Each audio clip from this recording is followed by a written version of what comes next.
Bismillahirrahmanirrahim. Assalamualaikum warahmatullahi wabarakatuh. We'll be discussing on the chapter of International Human Resource Management and Labour Relation. Okay, so in this chapter, we will be looking at the nature of human resource management in the concept of international business, and we'll be focusing on the fundamental issues involved in international staffings, and how exactly the firm recruit and select the managers, and how they train and develop the expatriate managers, and how those international firms conduct the performance appraisal, and basic human resource issues involved in the non-managerial employees. Okay, so right. So this is, I think all of you pun dah belajar chapter MCT 340 Human Resource Management. Cumanya benda ni ialah across macam marketing. Okay, dia extending to the international, maknanya cross the boundaries lah. Okay, so it's a set of activities directed at attracting and developing and maintaining the effective workforce. You need to achieve to utilize the organizational goals lah. Okay.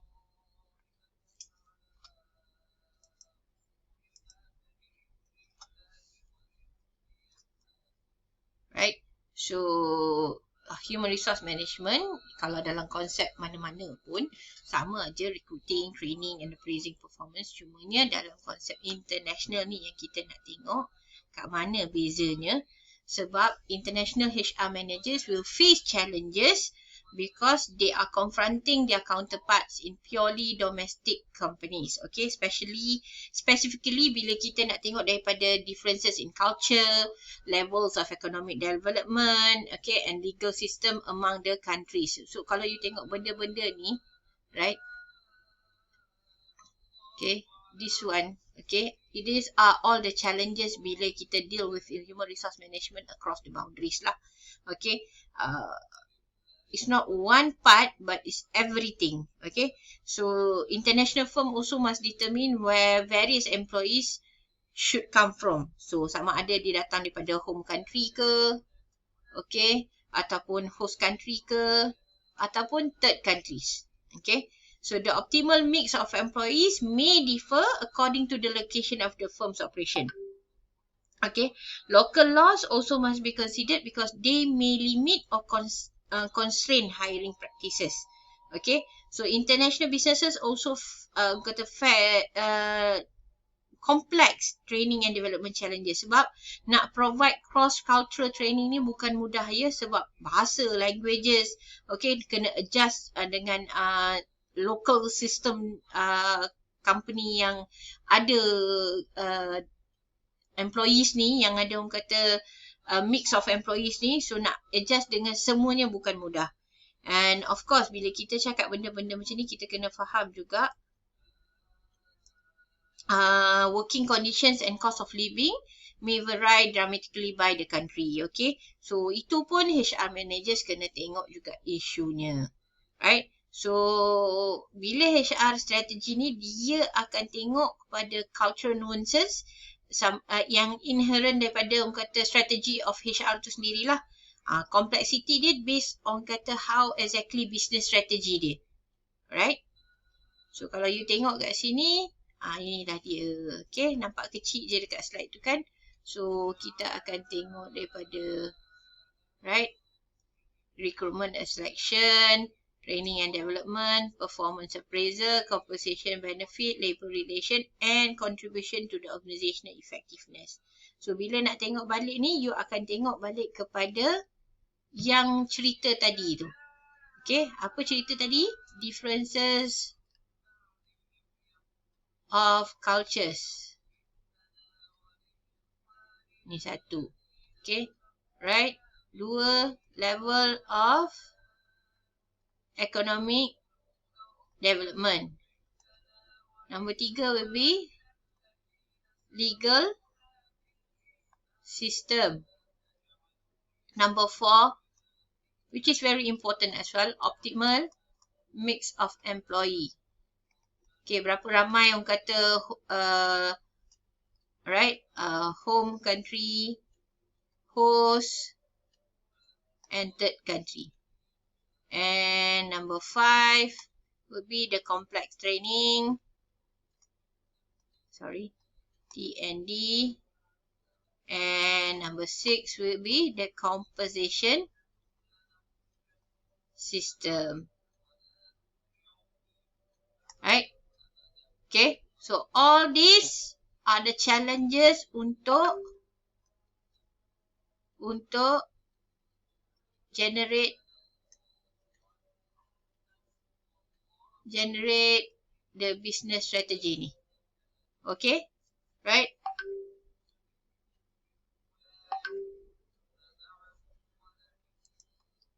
So staffing issues. Bila kita nak tengok staffing issues ni pula, right? Dia ada recruiting, training,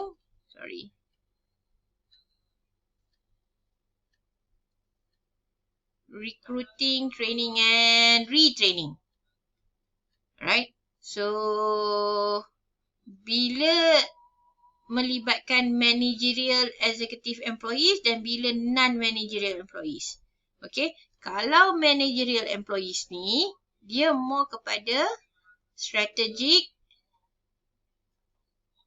and developmental issues. Okay? Kalau katakan non-managerial employees ni, dia more kepada how differences in cultural, political, and legal conditions. Okay? Right? So, ini dia kita nak tengok.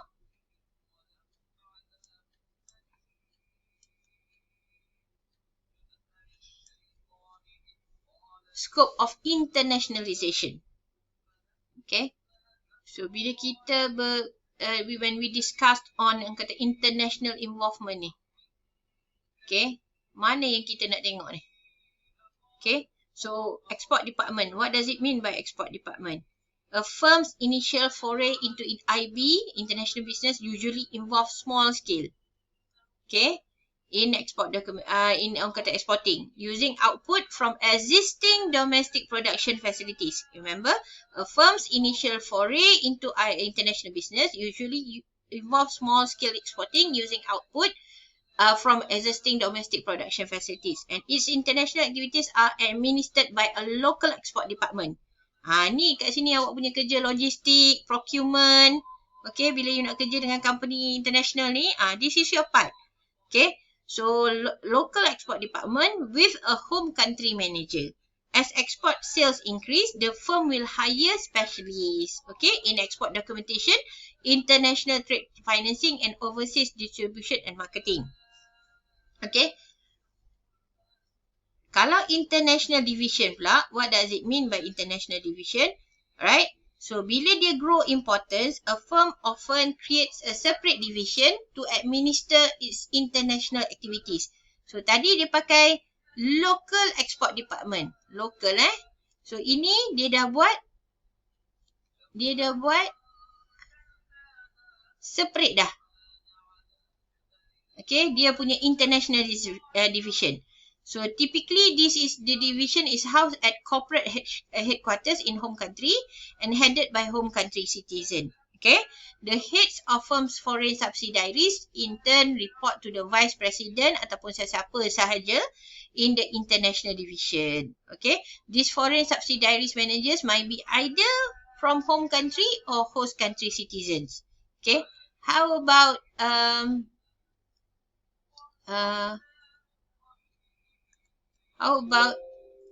this one? Global organization. A firm further along in the internationalization process often adopts a global organization form. Okay, the complexity of operation, sebab complexity dia dah meningkat, orang kata dia punya critical process, orang kata nak handle the international business. Okay, global organization must assemble a team of managers that have the expertise to produce, finance, and market. Produce, finance, and market. Okay. Ini untuk global. Alright. Okay.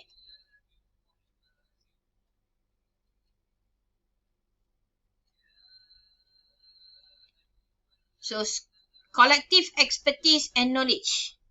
Apa maksud firm product line? Okay. What does it mean by this? By this and by this and by this. Okay. So, firm product line maknanya product managers must be aware of such factors as the latest manufacturing techniques. Okay. Research and development opportunities. Okay, dia kena tengok pada latest manufacturing techniques. Okay, and then R&D. And then competitors strategies. Okay, kalau functional skill, dia kena ada accounting, logistik, marketing, manufacturing management. Sebab tu you ada diploma in business transport ni sangat berguna sebab you akan pastikan you ada peluang untuk bekerja untuk company international. Okay, so functional specialists strive to capture global economies of scale and synergies. How about individual country markets ni? Okay, so individual country markets, dia tengok kepada which the firm do the business. Okay, country managers must understand such factors as local laws. Okay, dia kena faham benda-benda ni. Distribution system, channeling tadi. Right? And advertising media. Okay, tak nak kata isu-isu sensitif ni kan. Right, these managers plays a key role in meeting the needs of local customer. Okay, ensuring the compliance within the host country rules and regulation and enlarging the firm's market share and profitability in the host country. Dia orang yang individual country market ni, dia very sensitive dengan keperluan host country towards the home country itself. Okay, so how about firm's global strategy? Okay, ni dah high level executive at corporate HQ must formulate a global strategy for the firm and control and coordinate as well for the firm products, functional and country managers to ensure that strategy is successfully implemented. Okay, right. So, bila kita bercakap mengenai human resource management, of course kita akan bicara mengenai control. Okay, right. So, bila control ni dia ada satu centralized, satu decentralized. Okay, kalau centralized, siapa yang akan centralize? Kalau decentralized, siapa yang akan pegang kuasa untuk beri keputusan? Okay, the majority of international business operate somewhere along the continuum from pure centralization to pure decentralization. Okay, dia ada di sini dan dia ada di sini. Dia tak ada sejenis orang kata control. Okay, dia mesti melibatkan dua synergy of orang kata control concept. Okay, so doing this allows actually foreign operation to meet their own need and more effectively deal with local conditions, cultural and HR practices. Okay, so inilah staffing philosophy yang nak kena faham. Okay, so apa ni PCN ni? Apa ni PCN, HCN, TCN? Ini bukan Pfizer, AstraZeneca ataupun Sinovac. Okay, ini ialah staffing philosophy yang kita nak faham konsep siapa tu PCN. Apa tu PCN sebenarnya? So, parent country nationals are residents of the international business home country. Okay, since, okay, you can tengok dia adalah resident of okay, of international business home country. Since they share a common culture and educational background with corporate headquarters staff, PCN facilitate communication and coordination with the corporate headquarters. However, PCN's lack of knowledge of the host country laws, culture, economic, sebab tu kata, ingat tak tadi kita ada challenges tu, sebab itulah dia orang kena faham. Okay, will actually affect the whole process lah. Okay, it can be trained, but ada cost and outcome yang kena tengok jugalah kan. Okay, sebab tu PCNs are often in upper level or technical position. Okay, apa itu host country national? Host country reside in the host country. Okay, host country national, dia reside in the host country. Dia kerja dekat tempat yang dia kerja lah. Maknanya dia tak keluar. Okay, So they are commonly used to fill middle level and lower level jobs, but they also may appear in managerial and professional positions. HCNs understand local law. Okay, dia lebih mudah sebab dia bekerja dekat company international ni kan. Right? Dia you kena faham. Contohnya, saya bekerja dekat company international yang based di Malaysia. So, saya adalah HCN. Okay? Orang-orang foreigner tu, Japan tu, ialah PCN. Okay. How about third country national? They are most likely to be used in upper level or technical position. Okay. TCNs and PCN collectively are known as expatriates. Okay. Orang expatriate. Itu yang kita dengar expat masuk kan. People working and residing in countries other than their native country. In the past, TCNs were likely to be used when they had specialized expertise. Today, they are being employed by some firms to promote a global outlook. Okay. Ni nak faham juga. Ada juga ethnocentric, polycentric dekat HR. Ada. Siapa cakap tak ada? Okay, ada. Okay. So, kita ada 1, 2, 3. Okay. So, ethnocentric staffing model whereby primarily use PCNs to staff higher level position. Okay, higher level. Right. This approach is based on the assumption that home office perspective should take precedence over local perspective. Maknanya, orang expatriate tu yang ada company dekat sini ni, dia kena mengatasi orang yang host country tu. Okay. So, in this case, expatriate PCN usually will be the most effective in representing the views of the home office in the foreign operation. Okay. So, however, ada juga yang follow polycentric. Apa tu polycentric? Emphasize that the use of HCN. Ini HCN. Okay. HCN. Yang ini dia dominate by PCN. Okay. Right. So, they emphasize the use of HCN in the belief that they know the local market best. How about geocentric? Geocentric, dia letak semua sekali. PCN, HCN, and TCN. Dia nak adopt this approach because they want to hire the best person available regardless where orang kata he or she comes from. Okay. Ni yang best ni kalau dapat dekat kerja company yang macam ni. Okay. So, recruitment and selection. Okay. Bila kita bercakap pasal recruitment and selection, kita akan tengok skills and ability pula, sorry. Ni skills and abilities. Okay. Right. Skills and abilities. So, of course, bila jadi macam ni, kita akan tengok kepada technical, functional and managerial. Okay. And then, kita akan tengok, ini ialah untuk do the job. Ini untuk work in a foreign location. Tak semestinya you bagus dekat sini, you boleh pergi dekat foreign location. Tidak. Sebab ada orang kalah dari segi adaptability. Okay. Kenapa? Sebab you tak mampu nak adapt dengan culture negara lain. You tak tahu language. Okay. Personal characteristic you tidak memberangsangkan untuk berada di negara lain. Tapi you are tip-top di negara sendiri. Itu yang kita nak tengok. So, if you are good here, you are good here. Maknanya you akan dapat international job assignment. Okay? Right?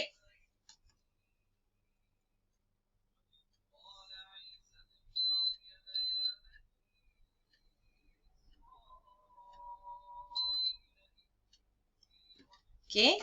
Moving on to the next slide. And recruitment of experienced managers dalam konsep international business. Okay? Through a variety of channels. Okay. Boleh ambil daripada among current employees. Okay. For example. Okay. Employees tu already working in the firm, in the host country ataupun home country. So, dia may be prepared untuk international job assignment. Okay. So, kita maybe firm tu pula boleh akan attempt untuk identify siapa sebenarnya yang boleh bekerja dengan orang lain. Right. Ini recruitment of experienced managers lah. You akan ambil daripada retired executive, prospective managers, daripada headhunters and globalized market for executive talent. Semua dah ada dah. Okay, kalau recruitment of younger managers, maknanya selalunya IB, orang kata IB ataupun MNC's company ni, dia tak akan ambil college graduates lah. Okay, untuk foreign assignment sebab dia risau nanti tak boleh adapt. Okay, so nanti tak datang balik. But however, ada juga some firm dia akan hantar newly graduates and then dia bagi scholarship ataupun bonding and then bagi domestic assignment as well. So kena tengok firm mana yang sebenarnya bagi that kind of benefit lah. Okay, so untuk selection untuk manager yang nak buat kerja, manalah tahu rezeki awak nanti kan. Right, so HR managers will decide which persons from the pool. Remember, selecting ialah dia nak selecting from the pool, orang kata very good candidates, a pool of candidates. So the most promising candidates will share all the following characteristic. Okay, apa dia sebenarnya nak follow karakteristik tu? Dia kena ada competence yang bagus, okay, very highly competent, okay, means skills dia good, abilities dia untuk adapt dengan the culture good, appropriate training, right, and adaptability to the new situation. Okay, so biasanya failure ialah bila dia tak mampu adapt dengan culture and tak ada motivation dengan interest untuk duduk dekat foreign company tu. So the primary cause of expatriate failure ialah the inability of the managers or their spouse and family to adapt the new local. Alright, and so as a result, international HR increasingly are evaluating the non-technical aspects of a candidate suitability for a foreign assignment. Maknanya dia akan guna macam-macam test untuk assess sama ada you boleh ke tidak untuk adapt dengan culture. Kalau tanya awak sekarang, memang you akan cakap okay. And then you kena faham some of the characteristics ataupun test pun melibatkan fitness, orang kata fitness test. Okay, you tak fit, you tak ada penyakit orang kata membahayakan, insyaAllah you boleh lepas. Right, so another important consideration ialah the motivation. Okay, sebab ada ingat kata best dia pergi luar, tapi rupanya bila dah sampai sana susahnya makan, susahnya nak hidup. So a lot of things that need to be taken as a consideration when you want to accept the international job assignment. Okay, so ini adalah expatriation and repatriation issues, okay, which is commonly happen. But however, bila kita dah pergi kepada pandemic version of story ni, benda-benda ni macam kita dah tengok kepada PKP 1, 2, 3, 4, 5, dah tak tahu berapa banyak PKP, PPP ni kan. So it seems like that. Cumanya dalam isu nak adapt dengan culture ni, kita akan tengok kepada 4 phases ni. Alright. So you akan nampak kat sini ada honeymoon, ada disillusionment, ada adaptation, biculturalism. Okay, so bila jadi macam ni, you kena faham ini culture shock. Okay, bila culture shock ni, dia akan pada takut, tak boleh nak buat apa-apa, irritability and disorientation. Okay, so benda ni akan ganggu kepada productivity of the expatriate manager ataupun sesiapa yang dapat assignment bekerja kat luar ni lah. Okay, what is honeymoon? Okay, honeymoon ni lah phases awal-awal. Sampai je seronoknya, semuanya bagus. Okay, pergi jalan sana sini, pergi belajar luar negara kan. Inilah yang jadinya dengan pelajar-pelajar luar negara ni, culture shock. Kan? Pergi pakai tudung, balik tak bertudung. Contoh, na'udzubillah min zalik kan. Kita doa yang baik-baik untuk mereka seperti itu. Kan? Right? Pergi dah tak mau kembali-kembali dah. Okay, lupa mak bapak ada kat sini. So, itu bendanya ialah maknanya dia masih lagi stuck dengan culture shock tu. What is orang kata disillusionment? Okay, differences between new and old environments are blown out of proportion. Dah tak tentu arah dah. Okay, employee and family face challenges. Okay, and on everyday living differences become magnified. Benda tu makin teruk dah. Okay, ramai orang yang stuck dekat this phase. And how about orang kata adaptation? So, bila masa adaptation ni, to understand patterns of new culture, kalau katakanlah you duduk 2 tahun, 2 years of job assignment, okay, so, you buat timeline you sendiri, okay, right, you make your own timeline. Biasanya honeymoon ni janganlah sampai 6 bulan, okay, dah 6 bulan tinggal baki berapa? 1.5 years, right. Oh, kat sini you start another 6 months. So, elok you nak Elok you adapt, you ambil masa 8 bulan. Elok you nak seronok kerja kat sini 4 bulan, bos dah panggil balik dah. Okay, tak maulah. Okay, so you kena tengok how many years you are being appointed to get the job assignment. So you kena cepat-cepat lepaskan proses honeymoon dengan disillusionment. Sebab you nak anxiety has ended and transplanted employee gains confidence ni datang secepat mungkin supaya bos boleh orang kata naikkan gaji, bagi you macam-macam benefit lagi. So you tak stuck dekat one phases only. Right? So how to reduce expatriation and repatriation problems? Dia boleh freely choose whether to accept or not. Okay? Right? Expatriate assignment. Tak payah nak bagi orang kata paksaan. Have been given a realistic preview of the new job and assignment. Jangan main bagi je pergi je. Tapi sekarang insyaAllah Alhamdulillah dah okey lah kan. Sebab dah banyak input, dah tahu macam mana nak pergi, macam mana nak duduk kat negara tu. Okay? Sebab tu kita kena banyak membaca.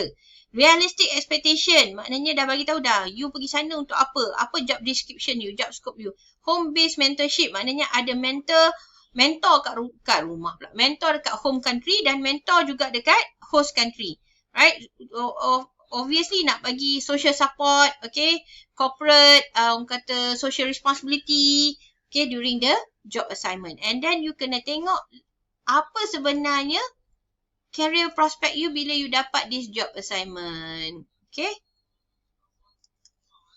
Right? So, moving on to the training and development. Okay, so kita pun dah belajar, you pun dah belajar sebelum ni what is training and what is development. Training sebenarnya job related skills and abilities. And development is actually nak prepare you untuk your career enhancement. Okay, supaya you boleh prepare diri you dengan higher level position. Okay, kalau training ni more kepada specifically macam mana you nak belajar new foreign language tu, macam mana nak guna equipment tu, macam mana you nak implement the new manufacturing procedures, itu training.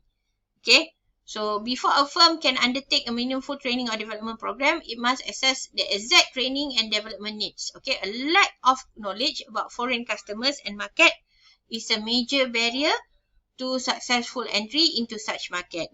This is what mean, maknanya dia kena tengok training tu betul-betul sebelum dia nak start the international business itself. Maknanya jangan terus-terus enter the market tanpa tahu apa yang nak kena buat. So nanti akan ada cost yang kena bear lah sebab pekerja tak skillful, pekerja tak boleh adapt. A lot of situations will be affected, right? So basic training methods and procedures. Okay. Standardized program tends to be very cost effective. However, a standardized program may not fit for the firm's need precisely. Okay, kalau buat trainer, maknanya bila you kena faham, training and development for international assignment can be very costly and complex activity. This is especially bila melibatkan cultural and legal differences and local business practices. Okay, language training can be often be accomplished very effectively, such as of the Shah method as Rosetta Stone. You boleh tengok lah kan. Right? So, ada macam-macam cara bila melibatkan job assignment international ni. Biasanya dia bagi user-friendly punya orang kata manual. Right? Dah ada videos dah sekarang. Okay, dah ada video conference dah sekarang. Dah tak ada masalah dah untuk sekarang untuk training methods and procedures. Okay?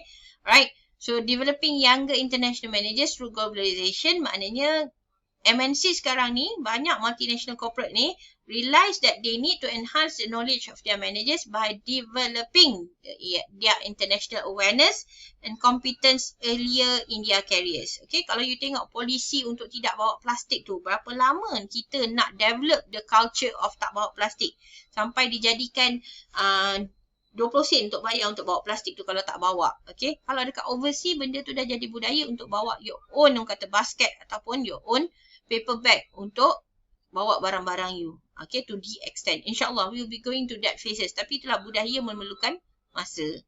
Right? And this is performance appraisal. Okay. So, provide feedback to individuals. Of course, sama aja lebih kurang konsep dengan kata apa yang you belajar. Cumanya bila dekat job assignment international ini, ialah obviously they need, and of course they need to do the performance appraisal for their feedbacks in the assignment given. Okay, so kepentingan ni sama je. Alright, so kena faham the firm's goals in the foreign operation supaya mudah nanti nak assess the actual performance. Okay, bukan suka-suka je. And then assessing manager based on the goals, the measures and the frequency. Okay, kena tengok juga how the geographical factors involved in doing this performance assessment. Okay, and then compensation in international business. Dibayangkan saya nak bercakap untuk the whole chapter international human resource ni yang you belajar satu semester, saya kena bagi dalam masa satu lebih kurang hampir less than 40 minutes. Okay, so how about compensation in international business? When you work in orang kata international business punya base, okay, and you ada job assignment international, obviously compensation packages mestilah lebih daripada yang you dapat domestic. Okay, however you kena tengok juga apa yang you dapat sesuai tak dengan labour market forces, occupational status you, okay, salary you, apa yang you dapat, apa yang you tak dapat, semua tu kena clear. Right, and of course bila benda macam tu you kena tengok cost of living allowance you. Dekat Malaysia ni kita panggil COLA lah. Okay, right, so this allowance is intended to offset differences. Okay, COLA, kita panggil COLA. This is what we call COLA. Okay, bukan Coca-Cola ni lah COLA. Okay, COLA di JB akan berbeza dengan COLA di Segamat. Alright, berapa nilai dia? Of course lah, COLA di JB dengan Segamat akan berbeza dengan Singapore. Right, and of course lah dia akan berbeza dengan Indonesia. Right. Okay, so sometimes firms find that they must supplement base pay to get a manager to accept the assignment in a relatively unattractive location. Okay, sebab mungkin dapat kerja dekat Afrika. Bila dapat kerja kat Afrika ni, kenalah bagi hardship ataupun foreign service premium. Okay, sebab supplement ni is essentially inducement to the individual to accept the international assignment. Okay, so many international businesses also find they must set up a tax equalization system.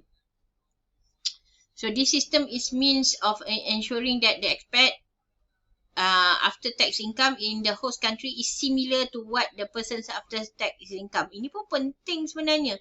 Tak naklah kita dapat kerja dekat, contohnya lah dapat kerja kat London, tiba-tiba kena bayar cukai dekat sana 10 kali ganda daripada yang kita bayar dekat Malaysia. Okay, benda tu pun penting. Right?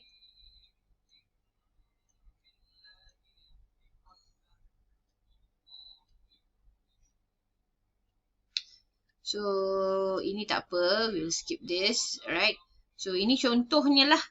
Alright. Benefit packages for expatriate managers. Okay. Housing, education, medical benefits, travel allowances, club membership. Okay. Ini benda-benda yang patutnya dapat lah. Okay. So, often kata the compensation packages offered to the expatriate manager is much more lucrative than the compensation offered to the HCN. Okay, host country national. Sebab dia domestic kan, who holds an equivalent position of power and responsibility. The equity issue becomes even more complex when dealing with third country national. Biasanya, apa yang jadi dekat sini ialah isu yang sebelum-sebelum ni lah. Okay, this one akan dapat lebih daripada this one and this one. Okay, right? Ataupun this one akan dapat lebih daripada this one. Okay, orang lokal je tak boleh dapat gaji lebih. Okay, that kind of things kena put a stop lah. Okay, however, kita suka kalau boleh ambil geocentric approach yang tadi saya dah bagi tahu tu, yang semua akan dapat lebih kurang sama sahaja. Okay, turnover is the rate which people leave a firm. Biasanya orang yang dapat kerja kat luar ni susah nak tengok dia berhenti kecuali melibatkan family incident. Okay, ataupun memang betul-betul masalah yang melibatkan firm tu lah. However, antara kos yang melibatkan turnover ni, okay, yang melibatkan orang tinggal kerja ialah tak satisfied dengan job, ada dapat better offer, ataupun job related transitions, ataupun high demand on job skill. Sebab dia bagus kan, so orang ambil dia. So turnover also is a particular problem in IB because of international business, because of the high cost, right? So orang tak mampu sebab dah ambil you, dah hantar jauh-jauh, tiba-tiba you berhenti. Tak best lah kan kat situ, right? So ni cerita dia turnover management, macam mana dia nak manage supaya orang tak berhenti tempat dia ni. Ni contohnya lah. Okay. Dia ambil career development, counselling, inducement, incentive, time frame. Bila nak berhenti tanya kenapa. Right. So Emirates has routinely been hiring pilots from other countries. For example, there are over 100 former US pilots currently working for Emirates. By providing strong salaries and benefit packages, the airline has become very attractive place to work. Some airlines in China and India have also adopted this model. Okay, dia tak nak ambil orang dia ambil orang luar. So, dia bagi package yang bagus-bagus. Okay, so non-managerial employees. Of course lah, non-managerial employees ni yang tak melibatkan melibatkan management, strategic development. Okay, itu non-managerial employees lah. So, biasanya mereka-mereka ni technical ke, okay, operation ke, dia ada perkara-perkara yang akan menyebabkan diorang susah nak buat kerja. Right? So, to prosper in the host country environment, HR managers must be willing to do things the way the local wants, not the way the things are done at home. Okay? So, HR ni kena tengok sendiri macam mana ceritanya dibuat dekat local, dekat host country ni. Sebab tu HR ni orang yang penting. HR ni orang yang penting sebab dia kena sesuaikan diri dengan local ni. Right? Sebab dia local ni ialah host country. Right? HCN. Right? So again, recruitment melibatkan HCN, PCN, TCN dengan HCN ni.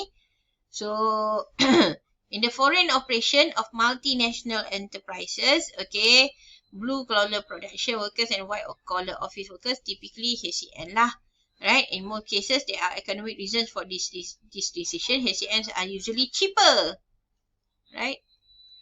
So this one is cheaper.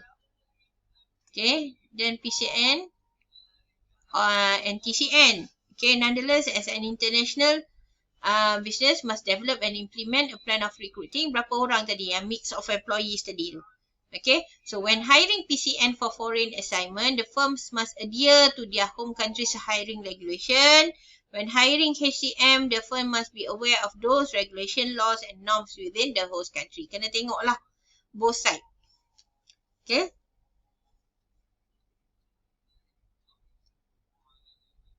Okay, HR managers also must assess the training and development needs of the host country workforce to perform their jobs more effectively. This training and development needs will depend on the several factors.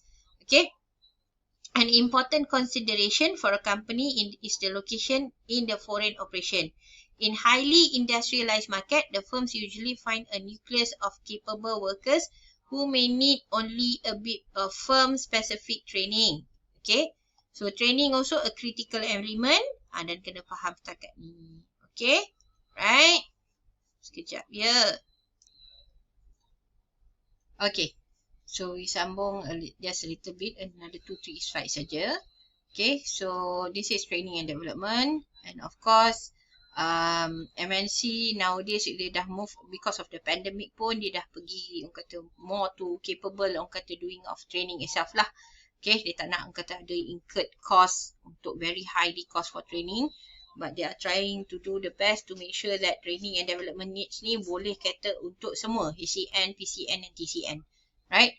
So, compensation and performance appraisal as mentioned before this ialah untuk managerial. So, untuk non-managerial employees, biasanya perbezaan dia agak, orang kata, mendatangkan kesan jugalah. So, individualistic cultures focus on assessing the individual's performance and then compensating the person accordingly. More group-oriented culture always emphasize the training and motivating the group. Okay, dan you kena faham juga, while placing less emphasis on individual performance appraisal and compensation. Obviously, based on this observation, HR sepatutnya dia boleh orang kata tengok dan develop and implement the performance appraisal and reporting system. Okay, and it also should reflect the local economic conditions and tengok pada mix among wages, benefits and incentive. Okay, so kalau you tengok compensation packages pun kena meet all those 3 requirement lah. Okay, so how about labour relation? This is very sensitive sebab bila melibatkan across boundaries ni, labour relation in a host country often reflect the law, culture, social structure and economic condition.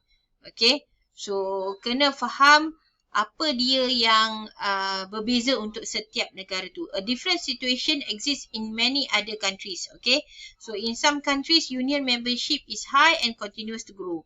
Okay, in Europe, labor unions are much more important than the US. Okay, labor unions are aligned with political parties. Okay, ini in Europe. Okay, and their fortune, of course, kata based on the control of the government itself. Kalau in Japan pula, labor relations tu tend to be very cordial. Okay, and created and run by business. Labor unions usually created and run by business themselves. So the Japanese culture discourage confrontation and hostility, and these norms carry over into labor relations. Okay, so therefore unions and management tend to work cooperatively towards their mutual best interest lah. So that's it for our chapter International Human Resource Management. I'll see you when I should see you. All the best. Thank you for listening. Assalamualaikum warahmatullahi wabarakatuh.